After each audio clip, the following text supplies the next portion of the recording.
I am the fitted villain chapter 310। तो हम previous episode से ही कंटिन्यू करते हैं। जब ग्रैंड फीनिक्स सेरेमोनी पैलेस, शानो शौकत से चमकता हुआ, नजाकत से सजाया गया महल, गुचोंग इसे खुद बना रहा था। हवा में मंडराता हुआ एंट्रेंस पर एक बड़ा साइन बोर्ड ध्यान से सेट करता है। दिल में बस एक उम्मीद, मिंगकोंग को पसंद आएगा। काम खत्म करने के बाद वो पीछे हटता, हवा में तैरता हुआ अपनी मेहनत को देखता है। मिंगकोंग का महल कंप्लीट। उसके होंठों पर हल्की सी मुस्कान उभर आती है। फिर वो बोलता है, अगला नंबर है चुच्चू, यिनमे, यिनजी, चिंगे, तियनलू और होंगी। ये बोलकर वो हल्का सा सर हिलाता है। वो वाली तो शायद पूरी जगह तोड़ देगी। हल्की सी सांस भर के कहता है, मेरे जैसा होना भी आसान नहीं है। उसके पीछे एक दर धीरे धीरे एक बड़ा सा पिलर उठ रहा होता है। चुपचाप सोचता हुआ, काश उसके पास भी ऐसा महल होता। कुछ दिन बाद गुचोंग दोबारा फिनिक्स सेरेमोनी पैलेस में आता है, धीरे से बोलता हुआ। मॉर्टल पैलेस के गोल्डन कॉर्डन ऑफ फॉर्चून में जमा हुई फेथ की पावर को यूज करने की बात करता है। तभी कॉल्ड्रन से अजीब सी बैंगानी ऑरा उठने लगती है। गुचोंग मन ही मन बोलता है, डार्क हेवनली कोर्ट के लिए चलो थोड़ा एडवर्टाइजमेंट चलाते हैं। दूसरी तरफ लूली अपने भाई के साथ शहर में चल रही होती है। धीरे से कहती है, पता नहीं यंग मास्टर चंग की चोट कैसी होगी। उसका भाई तुरंत बोल पड़ता है, ब्रदर बू के बारे में सोचना बैन करो। वो एक पल के लिए आंखें बैंड करता है, सोच में डूब कर बोलता है, अब पीछे मुड़ कर देखता हूँ तो शर्म आती है। मैं कभी उसके बराबर था, चाहे मेरी और ब्रदर बू की दूरी हो या ये फैमिली और वो फैमिली की। अब हम बिल्कुल अलग दुनियाओं में जीते हैं। तभी अचानक आसमान में एक जबरदस्त आवाज गूंज उठती है, मैं हूँ हेवन बियॉन्ड हेवन, महास्वयं सिद्ध सर्वशक्तिमान रचयिता सम्राट। आवाज गरजती हुई आगे बढ़ती है, जो भी मेरा असली नाम जाप करेगा वो अपनी असली आत्मा का एक हिस्सा डार्क हेवन में भेज सकता है और अमर जीवन पा सकता है। नीचे खड़े लोग सनरे जाते हैं। कोई धीरे से फुसफुसाता है, इतनी दूर तक ये डिवाइन संगीत कैसे पहुंच गया। दूसरा हैरानी में बोलता है, क्या इसका मतलब डार्क हेवन का प्रभाव बिना पता चले दुनिया के हर कोने में फैल चुका है। हो सकता है हमारे अपने लोग भी डार्क हेवन के अनुयायी हो। ऊपर के रेल में वही रहस्यमयी आवाज फिर गूंजती है, मैं हूँ हेवन बियॉन्ड हेवन, महास्वयं सिद्ध सर्वशक्तिमान रचयिता सम्राट। इस दौरान गो खेल रहे दो एक्सपर्ट्स एक दूसरे को देखते हैं। काले बालों वाला आदमी सर उठाकर आसमान की तरफ देखता है। कौन सी चीज है जो ये सब खेल खेल रही है। ये अपर रेल्म हर दिन और ज्यादा रहस्यमयी होता जा रहा है। उसके सामने बैठे हुए बुजुर्ग आदमी ने गहरी सोच में अपनी दादी को सहलाया। डार्क हेवन, ये क्या बकवास है, वो धीरे से बोलता है, लेकिन उसकी आंखों में बेचैनी चमक उठती है। इस बूढ़े को कोई बुरा सा असर महसूस हो रहा है। फिनिक्स सिटी में सड़कों पर अफरा तफरी फैल जाती है। लोग डर के मारे चीखने लगते हैं, विनाश, एक असली विनाश आ रहा है। एक और आदमी झिझकते हुए बोलता है, हमारे अपर रेल्म में अभी भी गु फैमिली और दूसरे सुप्रीम डाओइस्ट लिनेजेस मौजूद हैं। वो लोग तो सुरक्षित होंगे, है ना। तभी व्हाइट टाइगर क्लैन तक भी वो रहस्यमयी आवाज पहुंच जाती है। गुस्सा भड़क उठता है और वो लोग गुस्से में बाहर निकल पड़ते हैं।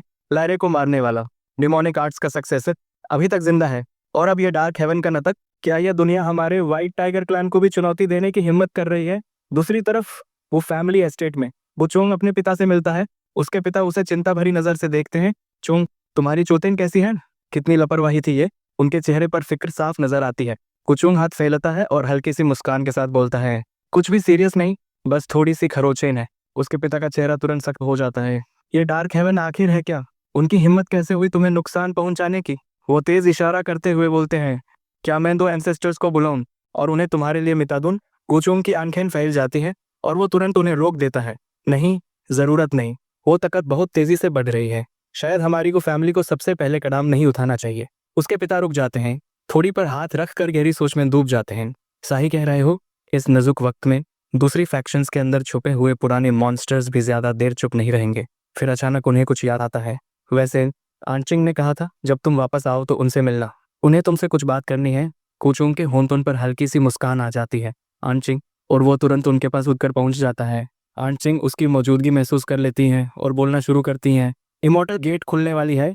पुराना इमॉर्टल डोमेन दोबारा उभरने वाला है। जब दुनिया की हर बैरियर खत्म हो जाएगी, सब कुछ वापस वैसे ही हो जाएगा जैसे प्राचीन इमॉर्टल्स के युग में था। लगता है अपर रेल्म जल्दी ही एक और अफरा तफरी में डूबने वाला है। वो हल्का सा गुचुंग की तरफ मुड़ती है, होंठों पर हल्की सी मुस्कान के साथ बोलती हैं, वैसे भी ये जन्म सच में बहुत असाधारण रहा है। सिर्फ इमॉर्टैलिटी तक पहुंचने के मौके ही नहीं, बल्कि ऐसे कई भविष्य भी इसमें छुपे हैं जो पहले कभी प्रिडिक्ट नहीं किए जा सकते। गुचुंग का चेहरा बिल्कुल शांत रहता है। वो चुपचाप खड़ा रहता है और अंदर ही अंदर गहरी सोच में डूबा रहता है। ऑनचिंग वाकई बहुत कुछ जानती हैं। मेरी अभी की कल्टीवेशन लेवल पर भी मैं उन्हें समझ नहीं पाता। ऐसा लगता है जैसे वो मुझे पूरी तरह देख लेती हैं। गुचुंग उनके पास थोड़ा और आगे बढ़ता है और पूछता है, आपका मतलब क्या है। क्या आपने मुझे सिर्फ ये सब बताने के लिए बुलाया आनचिंग के हाथ में जो स्पिरिट पेट था वो अचानक चीख कर बोल पड़ता है, मास्टर आप कितने इरिस्पॉन्सिबल हो। सिस्टर चिंग यहान आपसे अलविदा कहने आई हैं। वुचोंग की आंखें शौक में फैल जाती हैं। अलविदा? वो धीरे से बोलता है, क्या आप गो फैमिली छोड़ कर जा रही हैं? आंट चिंग के होंठों पर हल्की सी मुस्कान आ जाती है। मैं सिर्फ वहां वापस जा रही हूँ जहां मेरा असली घर है। वुचोंग खुद को संभल लेता है, क्या वो इमॉर्टल डोमेन है? चिंग उसकी तरफ देख कर बोलती हैं, तुम्हें अब चीजें याद आनी चाहिए, है ना? याद है मैं तुम्हारी गार्डियन बनकर वो फैमिली में क्यों आई थी? कुचोंग कुछ पल चुप रहता है, थोड़ी पर हाथ रख कर सोचने लगता है। तभी एक अचानक ख्याल उसके दिमाग में आता है, वो बैट। चिंगी आगे बढ़कर झील की सतह पर कदम रख देती हैं। लगता है तुम्हें वो भी याद नहीं। बूचोंग भी उनके पीछे चलता है। झील की सतह पर ऐसे चल रहा था जैसे जमीन हो। कौन सा बैग? वो पूछता है। चिंगी हल्का सा सर हिला देती है। छोड़ो, तुम्हें सब याद आ जाएगा। आखिर वही तुम्हारा अंतिम लक्ष्य है। उनकी नजर नरम हो जाती है। तुम्हारी अभी की ताकत के साथ हम फॉलन इमॉर्टल्स तुम्हें नुकसान नहीं पहुंचा सकते, लेकिन मुझे अभी भी कुछ गहरे छुपे हुए अजीब एंटिटीज महसूस होती हैं, बिल्कुल तुम्हारी को फैमिली की तरह। इसलिए जब तक बिल्कुल जरूरी ना हो। वुचोंग हल्का सा सिर हिला देता है और मन ही मन सोचता है, वो मुझे याद दिला रही है। ज्यादा घमंड न करने के लिए वो अपने हाथ बांधकर बेट के बारे में पूछने ही वाला होता है, लेकिन अचानक रुक जाता है। साइड में देखते ही ऑन चिंगी हवा में गायब हो चुकी होती है, उसे वहां अकेला छोड़कर बिना किसी जवाब के। शांत कदमों से गुचोंग अपने कोर्टयार्ड की तरफ लौटने लगता है। गहरी सोच में डूबा हुआ घर के सामने खड़ा आदर हल्का सा झुककर उसका स्वागत करता है। जब गुचोंग सोचता रहता है, मुझे सब याद आ जाएगा कभी ना कभी। क्या वो मेरे डीमन लॉर्ड वाले पास्ट की मेमोरी की बात कर रही थी? और जो एंटिटीज आंट चिंग ने मुझे वन किया, अपर रेल्म में इमोर्टैलिटी पाने का मौका एपिक ताओ फ्रूट के अंदर छुपा है।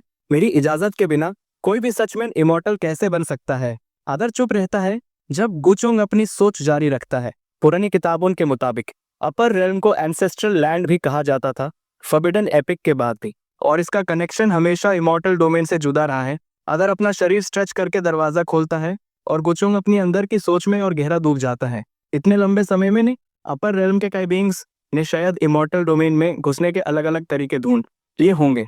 फिलहाल भले ही इमॉर्टैलिटी का रास्ता अभी तक पूरी तरह नहीं खुला, कुछ पावर्स जो इमॉर्टल रेल्म तक पहुंच चुकी हैं शायद अभी भी इमॉर्टल फोर्सेस के अंदर छुपी बैठी हैं। मुझे बिना सोचे समझे कोई कदम नहीं उठाना चाहिए। को फैमिली के पुराने ग्रंथों में भी लिखा है, करोड़ों साल पहले इमॉर्टल फोर्सेस ने एक गेटवे जबरदस्ती खोला था ताकि इस रेल्म की गु फैमिली को गाइड कर सके, लेकिन वो कोशिश आखिरकार फेल हो गई।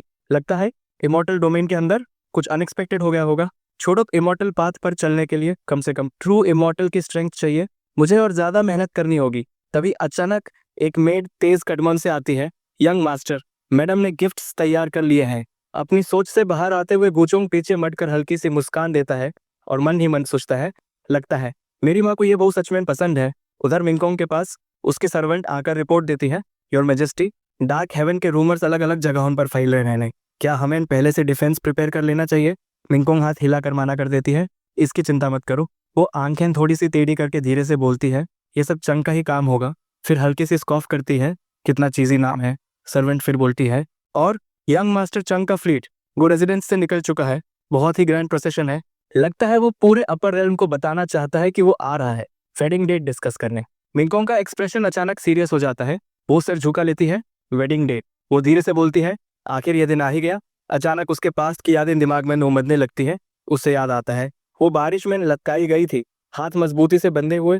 वुचोंग उसके पास आया था, उसके गाल को छुआ था, फिर कमजोर सी स्माइल के साथ तलवार निकाल कर वार किया था। तेज दर्द उसके सर में नुत्ता है, वो अपने चेहरे पर हाथ रख लेती है। हॉनर, तुम जाओ, वो सर्वेंट से कहती है। उसका दिमाग उलझन से भर जाता है। अजीब है, आजकल मुझे ऐसे सीन्स याद आ रहे हैं जो मुझे कभी याद ही नहीं थे। मैं कंफर्म कर सकती हूँ मेरे पास्ट लाइफ में भी ये नहीं थे। Eternal sky, fleeting romance, 1000 autumns का एक बड़ा सपना। ये कौन सा साल चल रहा है? मिंगकोंग अपना सर डेस्क पर झुकाकर लंबे समय तक चुप रहती है। क्या मेरी रीबर्थ कोई एक्सीडेंट नहीं थी? ठंडी पसीने की बूंदें उसके माथे पर आ जाती हैं ना। लेकिन इस लाइफ में चंग के ड्रास्टिक चेंजेस के अलावा कुछ भी ज्यादा अनयूजुअल नहीं लगता। वो धीरे से सांस भरती है। अगर मैं चोंग को अपनी रिग्रेशन के बारे में बता दूं तो वो मेरे बारे में क्या सोचेगा? क्या वो सोचेगा कि मैं शुरू से ही उसके पास सिर्फ बदला लेने के लिए आई थी? तभी अचानक गुचोंग उसके पीछे अपीयर हो जाता है और उसकी पीठ पर हाथ रख देता है। ये अचानक स्पर्श उसे झटका दे देता है। हे यंग लेडी, वो हल्की सी आवाज में बोलता है, इतनी उदास क्यों लग रही हो? क्या सोच रही हो? मिंगकोंग की आंखें शौक से पूरी तरह फैल गई। तुम यहाँ कब आए? उसने हल्की कामती आवाज में पूछा। उसका दिमाग तेजी से दौड़ने लगा। क्या उसने मेरी बात सुन ली? गुचोंग हल्की सी मुस्कान देता है। उसकी आंखों में शरारत चमक रही थी। अभी अभी उसने आराम से कहा, मैंने सुना तुम रिबर्थ के बारे में कुछ बोल रही थी। मिंगकोंग जोर से घबरा जाती है, फिर हल्की सी नर्वस हंसी निकलती है। मैं बस बेकार की बातें कर रही थी, उसने जवाब दिया।